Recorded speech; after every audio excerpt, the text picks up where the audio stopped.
నాకు తెలిసినంత వరకు చాలామంది రెడీమేడ్ అవుట్ఫిట్స్ కంటే స్టిచ్చింగ్ అవుట్ఫిట్స్ని ఎక్కువ ఇష్టపడతారు. నేనైతే ఎక్కువ వరకు ఫ్యాబ్రిక్స్ తీసుకొని స్టిచ్చింగ్ చేయించుకుంటాను. సో ఇప్పుడు చూస్తున్న ఫ్యాబ్రిక్ వచ్చేసి బెనారస్ అంటే చాలా టైప్స్ ఆఫ్ ఫ్యాబ్రిక్స్ ఉంటాయి. సో కొన్ని లైట్ వెయిట్, కొన్ని హెవీ వెయిట్ ఉంటాయి. సో ఇప్పుడు చూస్తున్నది అయితే మాత్రం లైట్ వెయిట్ బెనారస్. ఈ ఫ్యాబ్రిక్తో నేను అనార్కలి కుర్తాని స్టిచ్చింగ్ చేయించుకున్నాను. ఫ్యాబ్రిక్ మీద అయితే మోటివ్స్ చాలా చిన్న సైజులో వచ్చాయి. చాలా ట్రెడిషనల్గా కనిపిస్తుంది కూడా. అండ్ ఫస్ట్ అయితే నేను నా దగ్గర ఉన్న కొన్ని దుప్పటాస్ని పేర్ చేసుకున్నాను. ఫస్ట్ అయితే ఎల్లో కలర్ దుప్పటాన్ని ట్రై చేశాను. ఎల్లో కలర్ అనగానే మనకు గుర్తొచ్చేది ట్రెడిషనల్ లుక్. సో ఈ పర్పుల్ అండ్ ఎల్లో కాంబినేషన్ అనేది ఫెస్టివల్కి, ఫంక్షన్స్కి మనకి బెస్ట్గా ఉంటుంది.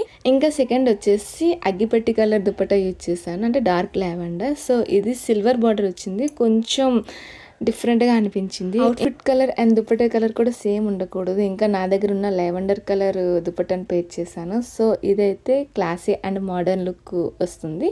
సో ఈవినింగ్ ఫంక్షన్స్కి అట్లా బాగుంటుంది. ఫైనల్గా పింక్ దుప్పటాన్ని కూడా పేర్ చేశాను.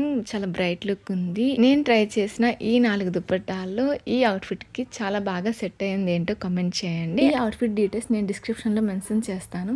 Thank you. Stay happy, stay healthy.